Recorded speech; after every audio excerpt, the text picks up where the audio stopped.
Indiana Joan here. It's Monday of yet another week and we're plugging away. My job this week is not so glamorous. See all this junk everywhere in the house. It's like that. And it's because, we're doing it all ourselves. So it isn't like you have a contractor who comes in, brings his tools, leaves with his tools. No, we've got electrical, plumbing, woodworking, painting, welding. We have every tool you can imagine inside the house here.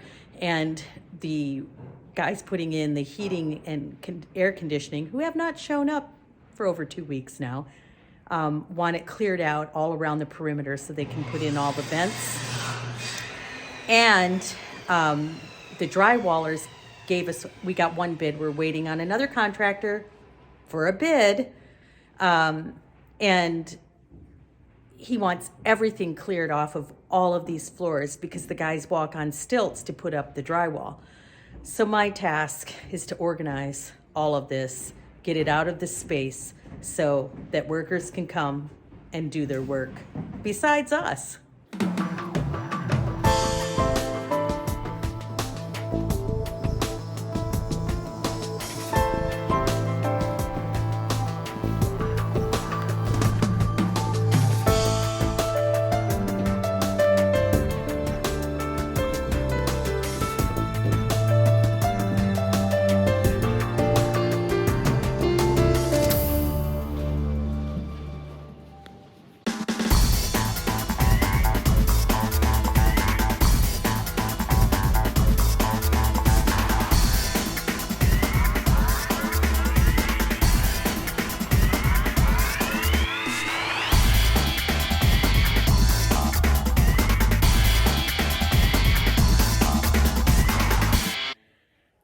I was gonna insert an after right here, but I don't think this place is really gonna get completely cleaned up until we know the drywallers are coming.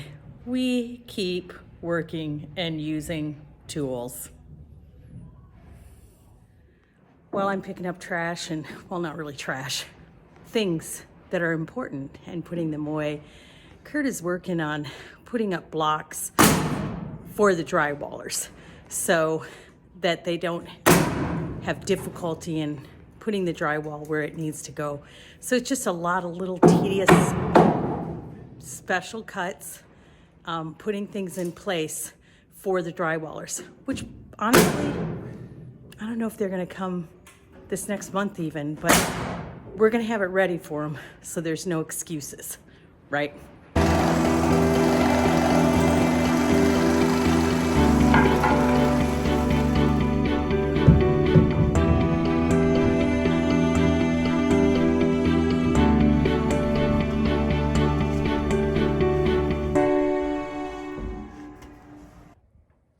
It's Tuesday and it is cold.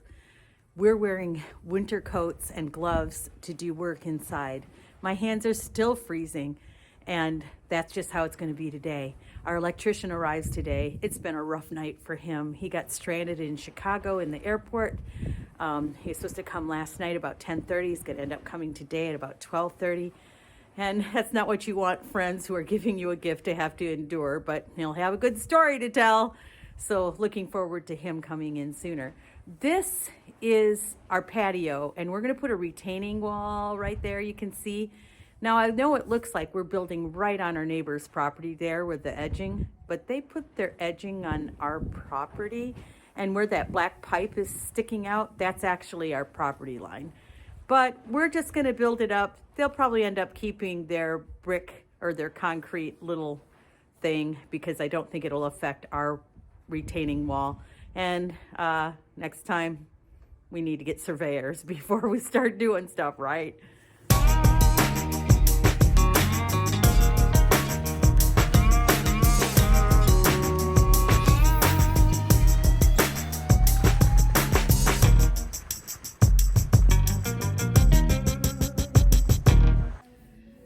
It's Wednesday and Jeff has arrived.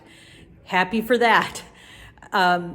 We are working on getting the electrical line into the main box inside the house so that we can be set up for permanent power.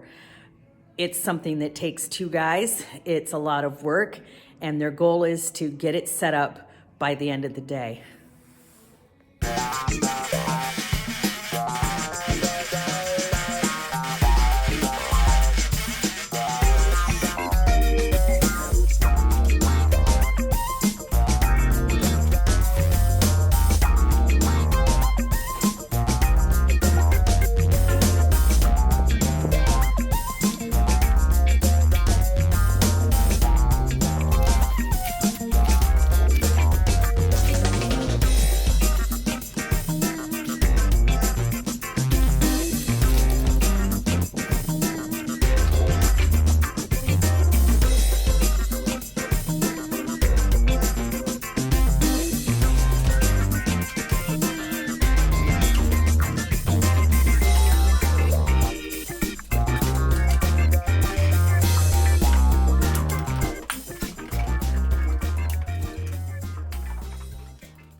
How am I supposed to get chocolate chip cookies baked with no power?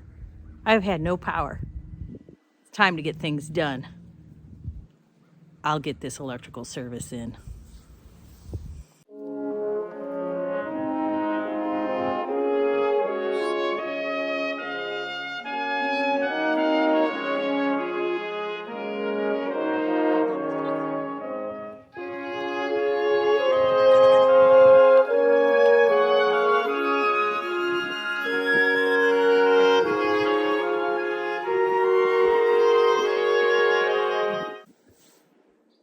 Well, I've done my part to get this electricity in. It's time for Kurt and Jeff to do their job and get her done.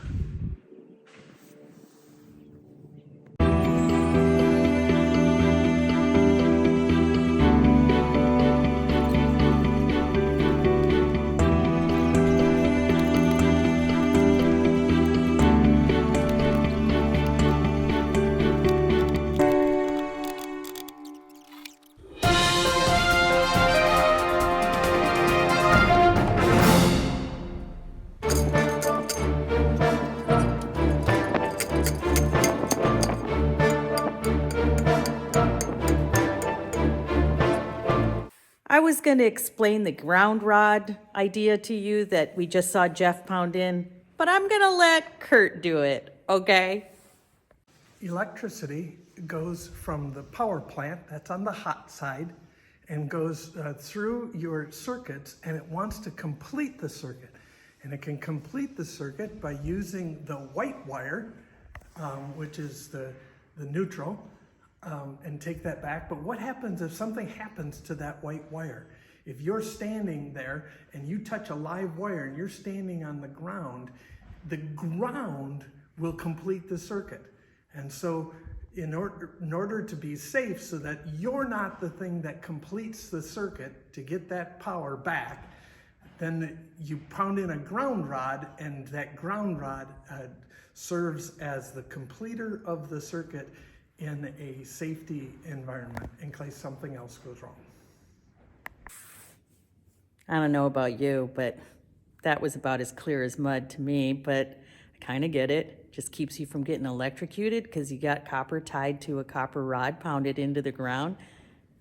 Google it.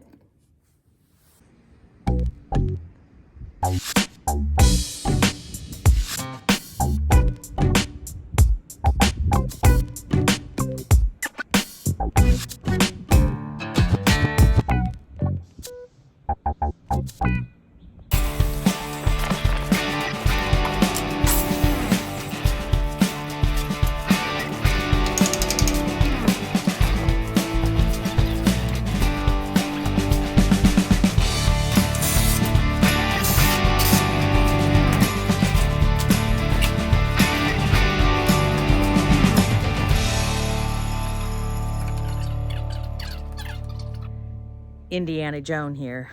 I'm out by the electrical box that is going to bring in all the electrical power into the home. And we're doing a lot of work inside because we're going to have 3 different boxes inside the house in order to manage all the slots that we have to have for electricity. Kurt's shop will have a box.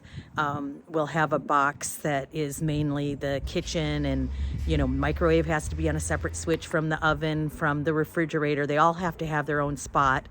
And then we're going to have another box over by the utilities area that will have the furnace and things like that on it. So 3 different boxes, and that's what we're working on. Well, I'm going to teach you a little bit about conduit. Now, conduit is what they use to put the electrical wire in to get it where they need to go. The deal is, when you're dealing with this really thick wire that it's about a 1/2 inch, 5/8 inch in diameter, just packed with copper wires that go into this box.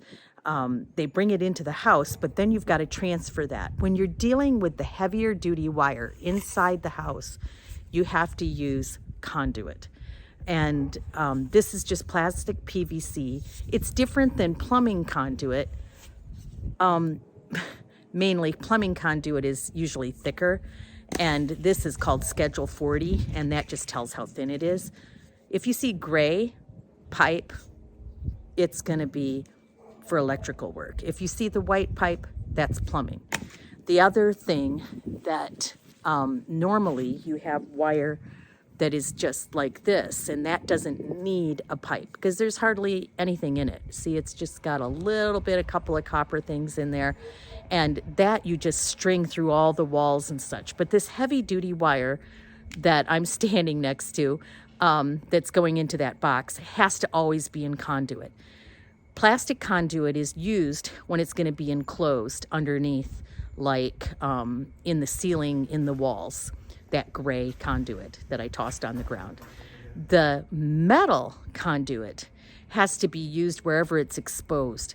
So in Kurt's shop, where he's got a concrete ceiling, that's not going to be covered with drywall. So that is going to be exposed. So we have to use metal conduit, and we're going to install light fixtures in his shop, and we have to use metal conduit to enclose all of the wire so that it's safe. The stuff inside the walls, the plastic that wraps it, secures it, nothing's going to rub against it inside the wall, so that's all you have to do.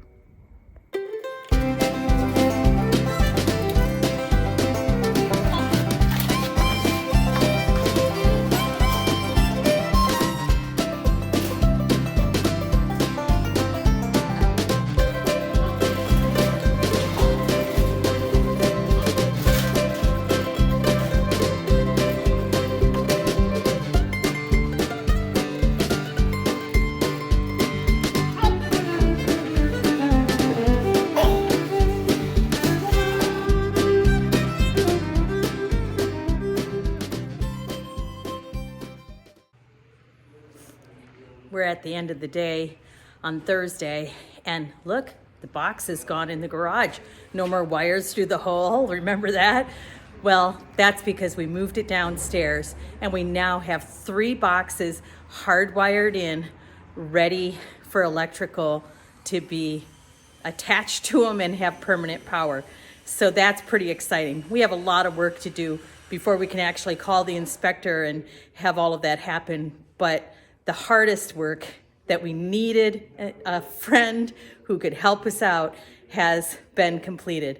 I think that Jeff and Kurt are going to work all night and keep working on his shop to try to get some light in there, and we'll see how this goes.